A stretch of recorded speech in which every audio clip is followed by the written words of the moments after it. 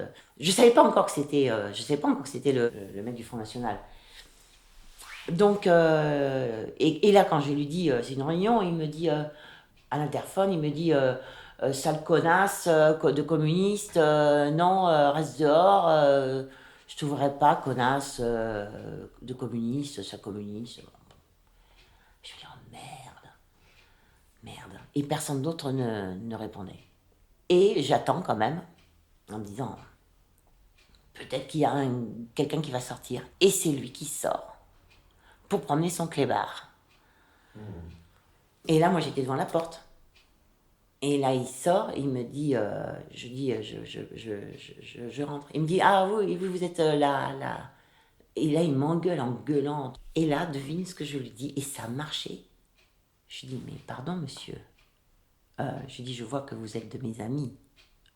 Il me dit, comment ça? Je dis, ben oui. Je dis, qu'est-ce que vous croyez? Je lui dis, je lui ai dit que j'étais conseiller municipal. Je dis, moi, je suis conseiller municipal de la mairie de Marseille. Il me dit, j'en ai rien à foutre que vous soyez conseiller municipal. Je dis, mais oui, mais je suis conseiller municipal avec vos idées. Je dis, je suis du Front National. Il me dit, ah. Il me dit, qu'est-ce que vous faites là? Ben, je dis, mais les communistes sont nos ennemis. Vous croyez qu'un parti, ça se passe comme ça Je dis, non, moi je suis un agent infiltré. Et parce que il m'a dit, oh pardon madame. Ah vous êtes, il dit je savais pas. Hein.